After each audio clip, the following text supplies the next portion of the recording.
Tonight on SportsDesk, a huge week for Canes baseball as Miami leaps into the top 25 for the first time this season. That's right, Simon. It's an equally big week around the football program with spring practice wrapping up. UMTV's own Josh White sits down with head coach Manny Diaz in the second part of our exclusive interview. Plus, these pole vaulting twins no longer represent Miami, but ever since graduating, the two former Canes are making a splash with their new company. All that and more. Get ready because SportsDesk starts right now.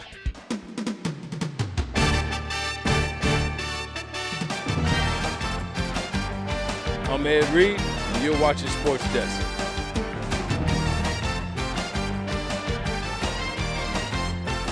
Hi, I'm Jim Kelly, former UM guy. You're watching SportsDesk. What's up? I'm DJ Williams, and y'all watching SportsDesk.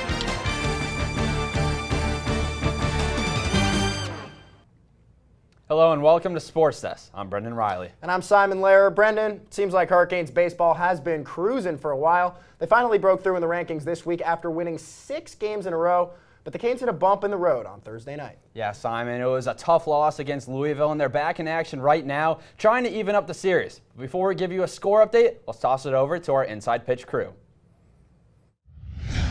Welcome to Inside Pitch. I'm your host, Charlotte Payne, here again with analyst Max Trink. The Canes are taking on Louisville right now. We'll have a live update for you later. Max, this Canes team seemed to be hot, hot, hot. Now it seems like they're losing some of that steam in Kentucky. Yeah, Charlotte, and you see it from even last night's game against the Cardinals. Huge loss, especially with Slade Ciccone on the mound. The freshman getting his first opportunity against an ACC opponent, gives up 5 earned runs, and from there, the Hurricanes lineup only showed up later on in the game, and they lose 7-5 to the number 8 team in the country, according to Division I baseball. And that's a huge loss for the Hurricanes, nearing the middle of the pack when it comes to the ACC with a 10-9 record against ACC opponents, and that's not what you want, especially with a team that's trying to compete and make their way to Omaha. The bats are there, but the pitching staff is going to be really important in this series. And that's not only the loss the Canes are dealing with. They lost Evan McHenry just today to an injury. Yeah, and Charlotte, Evan McHenry and Chris McMahon. McMahon, going into this, we knew that he was going to be hurt. He was going to miss a couple of starts, but McHenry leaving this game early, only having 1 inning a pitch, and he only gave up 3 earned runs early on, but he had elbow tightness and left the game early. That's a huge loss for this Hurricanes roster, and he only pitched only 89 miles per hour, couldn't even reach the 90 miles per hour mark, and that was huge for the Hurricanes to lose him in the first inning, and that really started the struggles for the Hurricanes today. Game 2 is going down right now. They'll finish out their 3-game set tomorrow. What are the Canes going to have to do to get back on track? Power, hitting, focusing on the offense, especially with the injuries already to the pitching staff. It's going to be very important to get the power guys in. Alex Doral hit a home run last night. He needs to bring the power to the plate as well as Raymond Gill. Then you got to get those average hitters like Anthony Villar and Adrian Del Castillo on base. Those are going to be huge factors. Just trying to get this offense ready to go for this team because they do lead the ACC right now in average. That's huge. They're a hitting team. They can have the power. Louisville doesn't have as much power as Miami does, but that's huge for them. And they need Brian Van Bell to have an excellent start tomorrow during the day. And I actually got the opportunity to sit down with Brian Van Bell and talk about his transition to UM. Brian Van Bell doesn't wow the stands away with fast pitches. Instead, he frustrates batters with exceptional control and a relentless approach on the mound. You learn to grind from day one. Every day you just got to make the best of it and put work in on your own. A work ethic Van Bell learned back at Archbishop McCarthy. But being only 6 feet and weighing a skinny 140 pounds led to trouble receiving a D1 offer. Brian was like, he was twigged. And he was he was scrawny, not developed. Instead, he picked up 2 junior college offers and went to Broward College to work towards his dream. When I went to Broward, it was pretty much, I wouldn't say rock bottom, but I'll never forget, every day before practice, we had to pick 12 weeds in the outfield before the day started, so it's kind of like nothing's taken for granted, nothing's done for you. You have to fix the mounds yourself, untarp the field yourself. But in his first season, his path to a D1 offer was hit with a curveball. I just threw a pitch and I noticed that my elbow had popped and that I would have had to get surgery. From then I just knew it was going to be a grind, it was going to be a long process and couldn't take it for granted. That process lasted 2 seasons, but in 2018, Van Bell was back on the mound for the Seahawks and pitched his way to Coral Gables. Out of high school, if you would have told me I would have been playing at University of Miami in 3 years, 4 years, I probably would have said you're joking. And then I made the decision to come here, and it was a dream come true. I was looking forward to it the entire season, and I knew that this is where I wanted to be. When he arrived in Coral Gables, the clubhouse knew right away there was a unique fire in Van Bell. And when he first came in, I knew he was a JUCO guy, and he was quiet. But first thing I noticed was he was getting after it with me. Coming back from any surgery, it takes work ethic, a lot of dedication, and he's come back stronger than he ever was before. So that shows a lot about his work ethic and his makeup. Every time Van Bell approaches the mound, 3 words his coach at Broward taught him come to mind. Get better today. But every time we would ask Brian how he was doing, he'd go, just trying to get better. Just trying to get better. And he still does it. And he still has that attitude. The Sunday starter ends his weeks ready to get better in every outing, every inning, and every pitch. Reporting for UMTV, I'm Maxwell Trink. Well, it looks like the work Van Bell has been putting in is paying off. And the baseball game right now is currently in a rain delay, but the Canes scored 9 runs in the 6th inning at number 8 Louisville. They're winning 10-3 in the bottom of the 6th. Yeah, speaking of putting in work, Simon, Manny Diaz and company, it never stops for them. Canes football had their first open spring game last Saturday, and our In the Trenches crew is here with the latest. Guys, take it away. Welcome to In the Trenches. I'm your host, Justin Heyer, here with analyst Tommy Sullivan. And Tommy, it's only spring, but football is on the horizon. The Hurricanes just wrapped up their first public spring game of the offseason, and quarterbacks, it's definitely the position of intrigue. It seems like a 3-man race right now, but Tate Martell, the transfer, obviously the talk of the town. What did you think of that position during this game? I definitely think it was a little bit of a disappointing performance for Tate Martell, especially when you think about all the hype that's been surrounding him when he transferred to the U. But like you said, it's going to be a 3-man race at that quarterback spot. The Hurricanes still have 2 other very talented quarterbacks as well. N'Kosi Perry threw for 2 touchdowns in that spring game. Jaron Williams also looked very good in that spring game, and he's looked very good throughout all of these spring practices. And like Dan Eno said, a decision will not be made about that quarterback position until the fall. Yeah, new offensive coordinator and quarterbacks coach Danny Enos, like you said, will definitely have some decisions to make going forward at that position. A position with fewer question marks, though, is the running back position. Definitely a little bit more set in stone. What did you gauge from that position group? I definitely think one player to take note of was Cam Harris. He definitely made a huge leap this offseason in terms of performance. The Hurricanes losing Travis Homer to the draft, but what they did gain is Cam Harris. He's a guy who, when you put the football in his hands, he can take it to the house every single time. Then you have DJ Dallas. He's going to be a little bit more of a 3rd down back, more of a ground and pound kind of guy. And still one guy we have yet to see so far this spring is running back Lorenzo Lingard. He was a 5-star coming out of high school, so I think it's going to be very interesting to see how he fits into that running back position group as well. For sure, I'm definitely curious and excited to see how he works his way into the fold there. A position that's a little bit more worrisome. It's the offensive line group. There's going to be a lot of shifting pieces, a lot of guys moving around. What do you think? How do you think they're going to deal with that moving forward this summer? The offensive line has always been a big problem for the Canes in the past few seasons, but what's a really big concern is how many starters the Canes lost this offseason. So it's going to be very interesting to see how do the Canes shift around that offensive line to see where these young guys can fit best there. Also, another problem is going to be the lack of depth on the linebacker position. So I think it's going to be very interesting to see how the Canes handle that as well. Yeah, the linebacker position on defense, head coach Manny Diaz is going to have a lot of input there. UMTV reporter Josh White had a chance to sit down with Coach Diaz to see how he wants to mold and change this Hurricanes football program moving forward. You talked about that culture change, and that was the biggest thing you wanted to change when you took over. That 7-6 mark from last season, that first meeting, what was kind of the attitude in that locker room? At one point, you have to set the tone and say, look, what happened last year is of no consequence now. And we had to set a tone of exactly what our structure is going to be. We had to set a tone of what our standard is going to be. And I think that more than anything is what that first day was all about.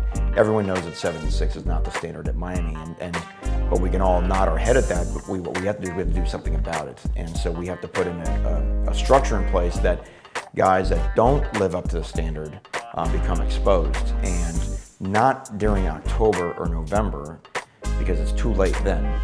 We have to have an off-season program that sort of separates those guys now, this time of year, so we can really know who we can count on going forward.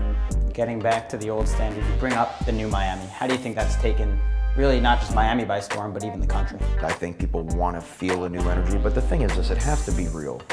Because in this day and age, it's easy to you can put flash on the outside of your program, but if it's not backed up by what's really going on the inside, sooner or later it's going to get exposed.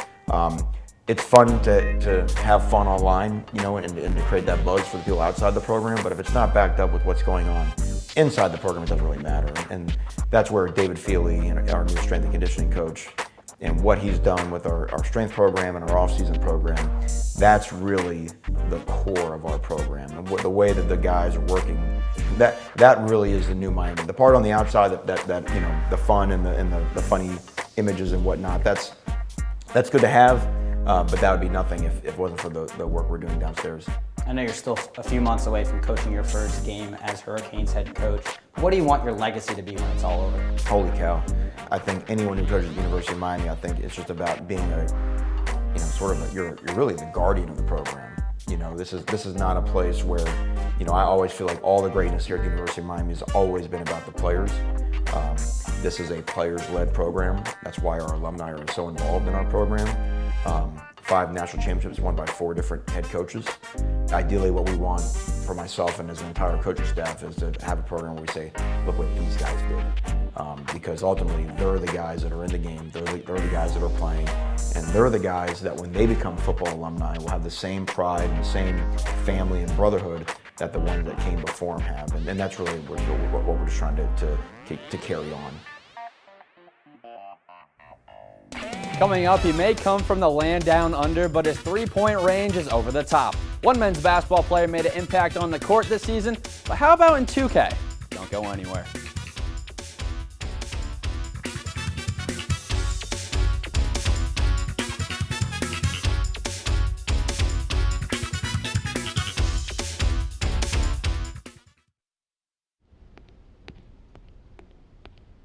There. Can I tell you a cat joke? Just kidding. Why did the girl ask the mushroom to dance? Because he was a fun guy. What do you call a pig that knows karate? Pork chop. Why was the basketball court all wet? Why? Because the players kept dribbling all over it. Can I tell you another one? So how does a tissue dance? Put a little boogie on it. What's Beethoven's favorite fruit? Banana. What is a boxer's favorite drink? Fruit punch.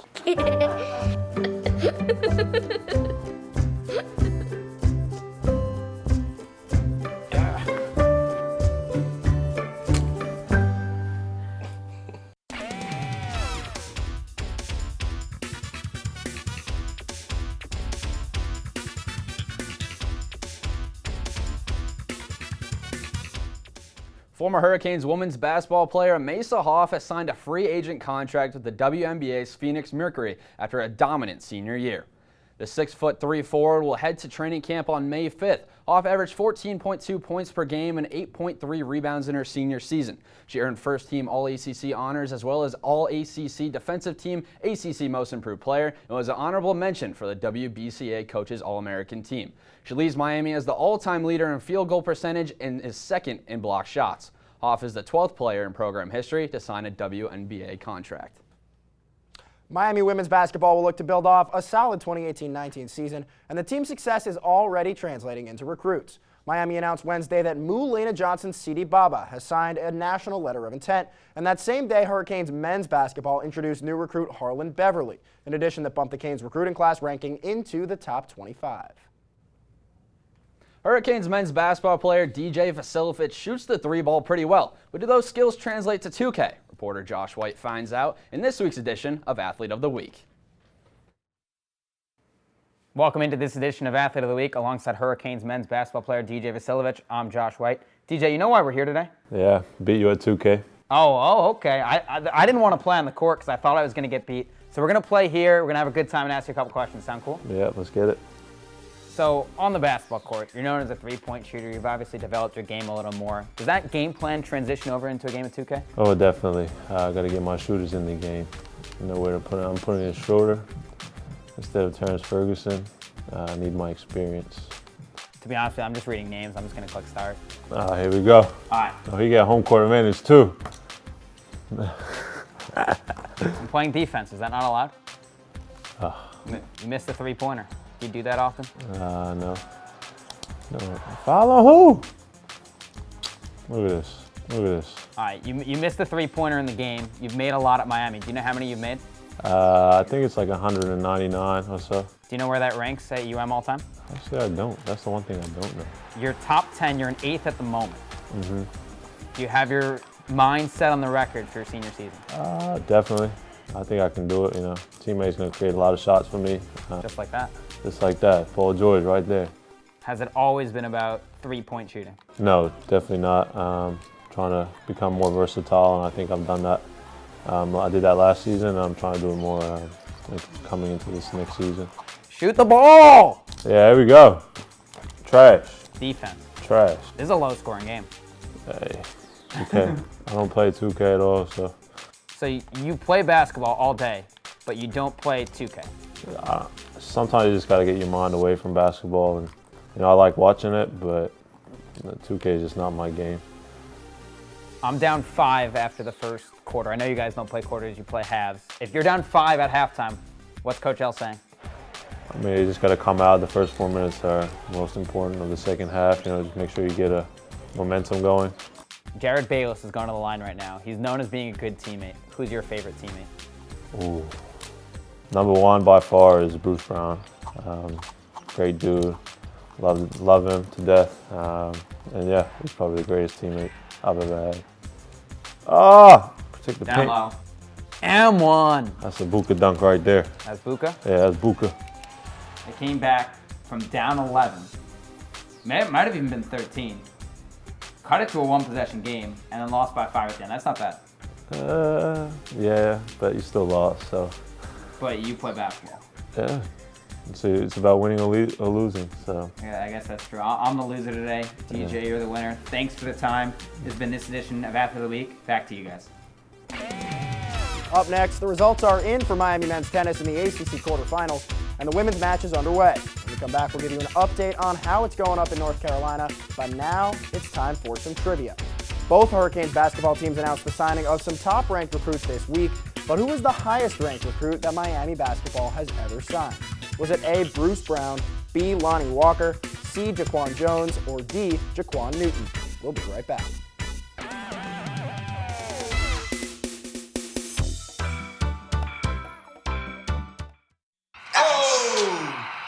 Checking your fantasy league? Nah, just my 401k statement. Nice. Where'd you find the money for that? I just been saving a little every month. I can't seem to save anything. Well, what about all this? What about the money you're spending? What money? It's gone before I can get my hands on it. I got a pizza for a Todd. Hey, can somebody spot me? When it comes to financial stability, don't get left behind. It's 547. Get tools and tips for saving at feedthepig.org. What about that Masters, guys? Tiger's finally back, the greatest comeback story ever. What did you think? Yeah, it definitely has to be the greatest comeback. 11 years, boy. I'm not a big golf guy. I watched every second of that tournament. It was awesome. I know, but we have to bring back the EA game. Tiger Woods, we need to get that back. Absolutely, absolutely. It's such a good game. I missed it. Maybe you can make retirement happen. After all, you made home ownership happen. Homeschooling yourself on loans, beefing up your credit score. So I'm pre-approved. You were like, yes! Sorry. Color coding listings, ticking boxes, and flushing every toilet in a 20-mile radius. Home sweet home. You aced house hunting. Now get the tips you need to get on track at aceyourretirement.org.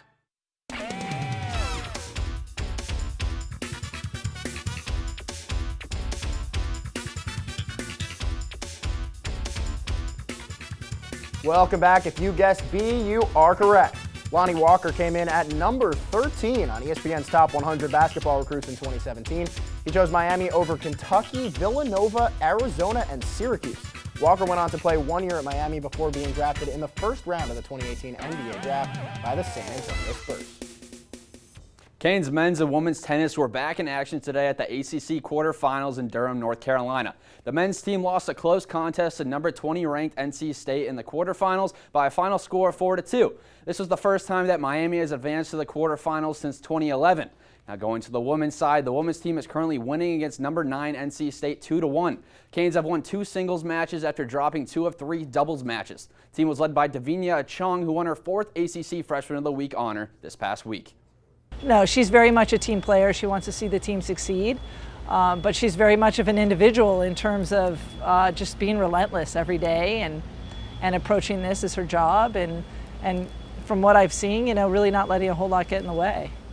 Achong posted a 4-0 mark in singles and doubles last week as Miami won twice, beating Louisville and Virginia. Her performance helped the Canes move up from 25 to number 21 in the national rankings. Athletes at the U make their mark on Hurricane sports in their own way. But what about when they leave?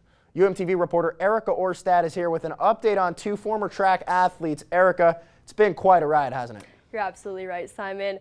About 2 years ago, I caught up with one of UM's most dynamic of duos, the Gale twins, pole vaulting extraordinaires here at the U. But the twins graduated a little over a year ago, and I don't think you'd be able to guess what they're doing now. When we last saw the pole vaulting pair, twin sisters Emily and Amanda Gale were here.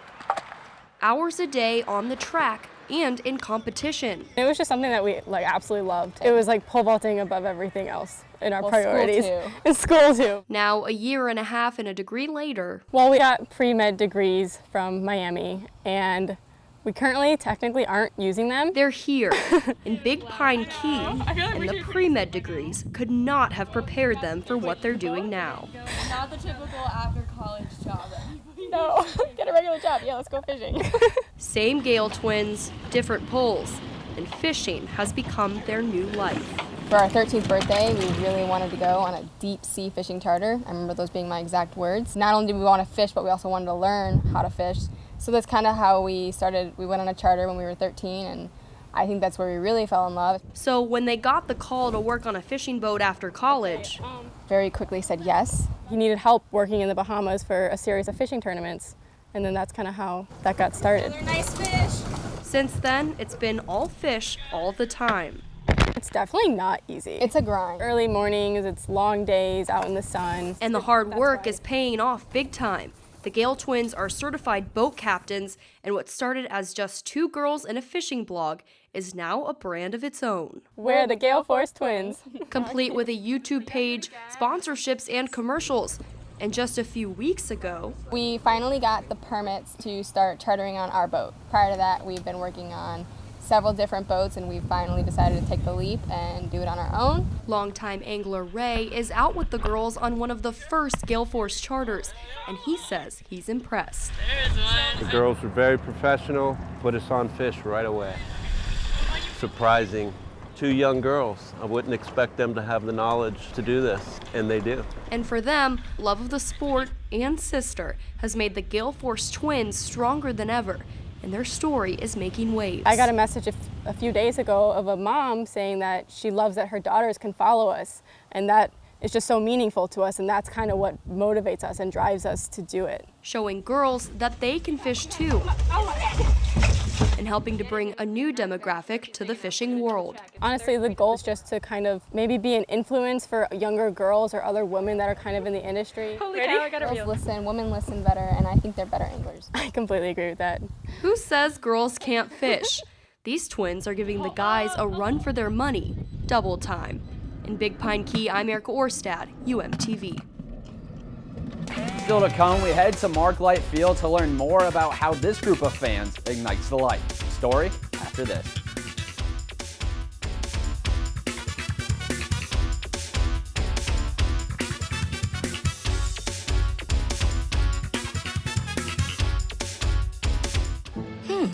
Maybe you can make retirement happen.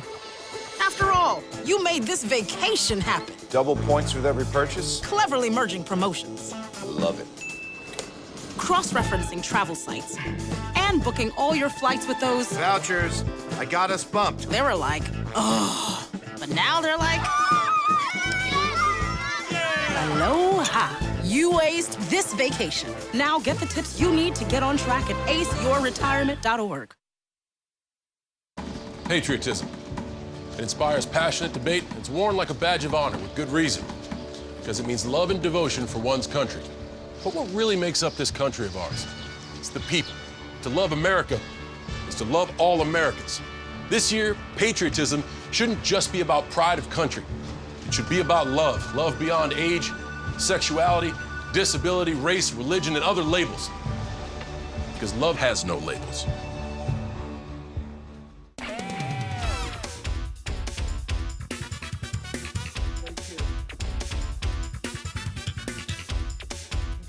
Canes baseball has recently cracked into the top 25, and a large part of that is due to their home field advantage. The Marklight Mob packs the bleachers every single game, and Gianna Sanchez is here to tell us more about their mob mentality.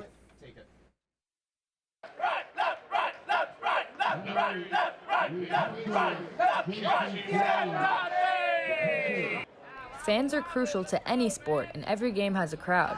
But the Marklight Mob brings a new meaning to the sport of baseball at Marklight Field. When you hear the fans getting into it, you know, that does something for you. That gets you excited.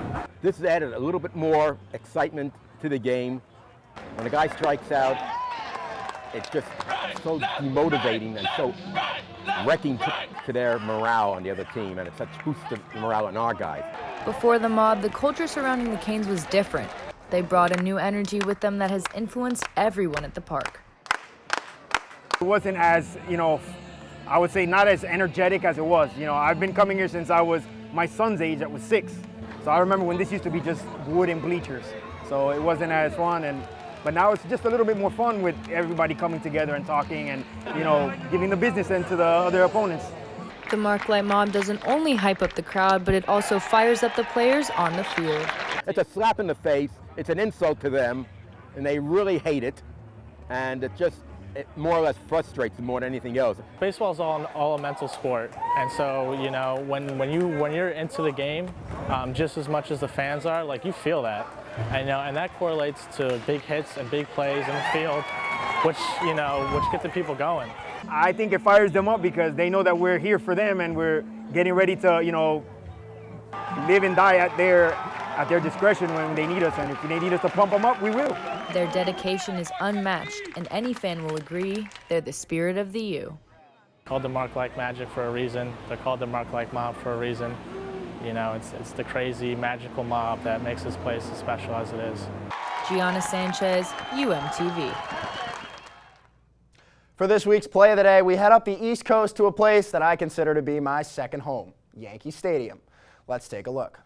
Thursday night, Bombers hosting the Royals in the Bronx, and Billy Hamilton with the knock. This one should fall, but look at that giant blur coming from right field. It's Aaron Judge, and oh yeah, baby, you bet he caught that. Big man taking full advantage of that 7-foot wingspan, gives a whole new meaning to all rise. What can't Aaron Judge do? He's going to hit at least 500 home runs with those short fences in New York. And if you didn't know it already, this guy flashes some serious leather, too. Just look at that play. Only a matter of time till Aaron Judge is named Yankee captain. It's really, this guy does it all.